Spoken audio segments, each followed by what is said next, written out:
Seseorang warga negara asing yang dikategorikan sebagai pendatang asing tanpa izin ataupun parti apabila mereka melanggar Akta Imigresen serta peraturan imigresen seperti berikut.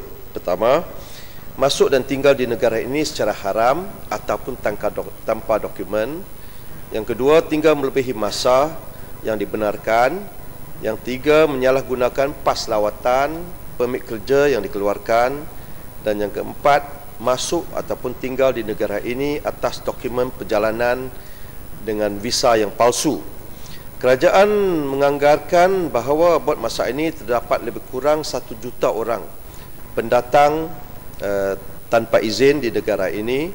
Walau bagaimanapun pada keseluruhannya keadaan parti pendatang asing tanpa izin di negara ini adalah terkawal. Ini adalah hasil dari tindakan penguatkuasaan bersepadu dan berterusan oleh Jabatan Imigresen Malaysia, Polis Diraja Malaysia dan Ikatan Relawan Negara Malaysia. Berdasarkan statistik yang diperolehi daripada Jabatan Imigresen, bagi tempoh Januari 2008 hingga 30 September 2008, seramai 55,618 orang parti telah ditangkap menerusi 5,804 operasi penguatkuasaan oleh Jabatan Imigresen, Rela dan Polis Diraja Malaysia. Pecahan jumlah tersebut mengikut warga negara adalah 24,093 orang dari Indonesia, 9,512 orang dari Filipina, 7,115 orang dari Bangladesh, 4,510 orang dari Myanmar dan 2,024 orang India dan 1,772 orang dari negara Thailand. Sehingga 30 September 2008, seramai 42,389 orang parti telah pun dihantar pulang. Kerajaan telah membelanjakan sebanyak 10,059,534 ringgit untuk kos penghantaran pulang ataupun pengusiran parti. Kerajaan terpaksa mengeluarkan perbelanjaan tersebut bagi mengurangkan beban yang terpaksa ditanggung sekiranya mereka ditahan di depo-depo tahanan imigresen. Sekian, terima kasih. Yang Hormat Hulu Terengganu. Terima kasih Tuan Dipertua, terima kasih kepada Sembilan Menteri. Soalan saya ialah, parti pendatang tanpa izin ini datang ke sini untuk bekerja dalam pelbagai sektor dan memang tidak kenafikan bahawa mereka juga telah menyumbang kepada pembangunan negara kita, terutama sektor pembangunan, sektor pembinaan dan sektor ladang. Tetapi kedatangan mereka ini telah merebut peluang pekerjaan penduduk tempatan, di samping sebahagian kecil mereka telah melakukan kegiatan jenayah yang menakutkan penduduk tempatan. Majikan bertanggungjawab kerana menggaji parti ini. Sejauh manakah kerajaan mengambil tindakan kepada majikan-majikan yang tidak bertanggungjawab ini? Di samping itu, adakah usaha-usaha kerajaan untuk menjadikan parti ini dengan izin padi pendatang diizinkan supaya mudah kerajaan mengurus dan mengawal mereka? Sekian, terima kasih. Mohon jawapan. Terima kasih Yang Berhormat. Memang tidak dapat dinafikan dengan begitu ramai sekali pekerja-pekerja asing dari berbagai sumber-sumber negara telah pun mempercepatkan pembangunan di negara kita, dan tidak dapat dinafikan sumbangan mereka ni cukup banyak sekali. Tetapi dari segi parti ini, kerajaan memang tidak dapat memberi peluang kepada mereka, tidak bersetuju supaya parti berada di sini, sebab kalau lebih ramai parti ada di sini, lebih banyak masalah sosial akan dihadapi oleh masyarakat majmuk kita. Memang ada keburukan dan kebaikan dia juga. Kebaikan, majikan dapat menggajikan mereka ni dengan gaji yang rendah, keburukan tu begitu banyak masalah sosial akan dihadapi oleh kita.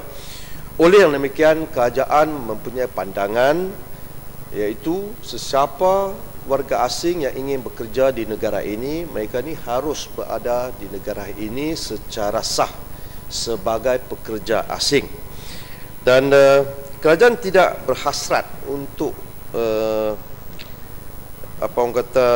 mengubah pendirian, iaitu dari parti menjadi pendatang yang sah di sini, sebab kerajaan telah pun buat demikian beberapa tahun yang dulu, dan didapati pendatang asing tanpa izin bila mereka ni dengar bahawa masuk sebagai tidak sah, dan tidak lama kerajaan Malaysia akan mengesahkan mereka pula.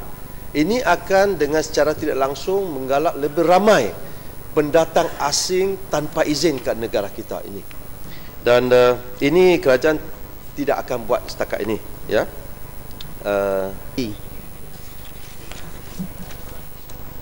Jadi soalan saya berkaitan dengan pendatang tanpa izin ini. Kalau kita lihat statistik yang dikemukakan oleh Timbalan Menteri, jumlah lebih kurang 55,000 pada tahun 2008 dan dah hantar lebih kurang 32,000, melibatkan kos sebanyak 10 juta. Banyak kos ini. Dan kalau bagi kepada petang terap ni, banyak kita boleh buat ni. Saya nak tanya kerajaan, adakah kerajaan berhasrat untuk berbincang dengan negara asal yang disebutkan oleh Timbalan Menteri tadi, Indonesia, Filipina, untuk menanggung sebahagian kos penghantaran pulang ini? Kerana yang diberi statistik ini untuk 2008. Maksudnya kalau sebelum ni mungkin ratus ribu menjangkau jutaan. Dan sudah tentulah terlalu banyak dana awam yang mesti perlu digunakan oleh kerajaan. Dan adakah kerajaan berhasrat untuk berbincang dengan negara asal pendatang tanpa izin ini untuk menanggung sebahagian kos, ataupun pihak kerajaan berhasrat untuk berbincang dengan pihak majikan yang mana parti ini ditangkap untuk mengenakan sebahagian daripada kos untuk menghantar pulang ini terhadap majikan itu sendiri? Terima kasih. Terima kasih Yang Berhormat. Bagi soalan tambahan yang pertama tu, memang pernah berkali-kali pemimpin negara kita dah mengadakan perbincangan dengan pemimpin negara-negara tertentu seperti Filipina dan Indonesia. Sama ada pemimpin kita berbincang dengan pemimpin negara-negara tertentu mengenai penampungan kos penghantaran balik, saya kurang pasti. Tetapi pemimpin kita sentiasa menyuarakan ketidakpuasan hati terhadap begitu ramai parti yang telah pun masuk ke negara kita. Dan apakah langkah-langkah yang boleh dibantu oleh negara-negara tertentu supaya kita dapat mempercepatkan penghantaran balik parti yang kita tangkap. Sebab setiap hari kita mempunyai parti dalam depo-depo tahanan di negara ini, maka kerajaan kita akan belanja lebih banyak lagi untuk bagi dia makan macam-macam, kan. So selepas beberapa kali perbincangan, didapati dua buah negara iaitu Filipina dan Indonesia telah pun bekerjasama dari segi pengeluaran dokumen supaya mereka ni dapat diusir balik ke negara dengan secepat mungkin. Sekarang ni dengan Malaysia dengan Indonesia 7 hari ya, bila kita tangkap.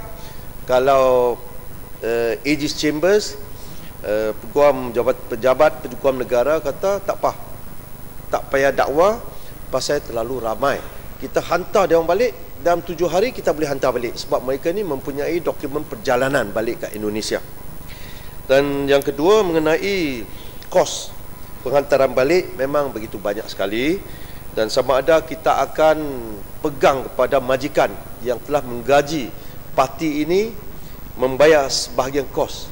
Sebenarnya kita mempunyai dalam undang-undang kita ni begitu ketat sekali, begitu serius, dan dalam peraturan dan undang-undang, mana-mana majikan yang ditangkap menggaji parti untuk bekerja, maka mereka kena didakwa di mahkamah dan mahkamah akan menghukumkan supaya denda yang begitu banyak sekali, termasuk juga penjara jika berlaku lebih pada pertama kali, 2 kali. So dengan secara tidak langsung majikan telah pun menampung sebahagian kos melalui denda yang dikenakan kepada mereka ni. Sekian, terima kasih.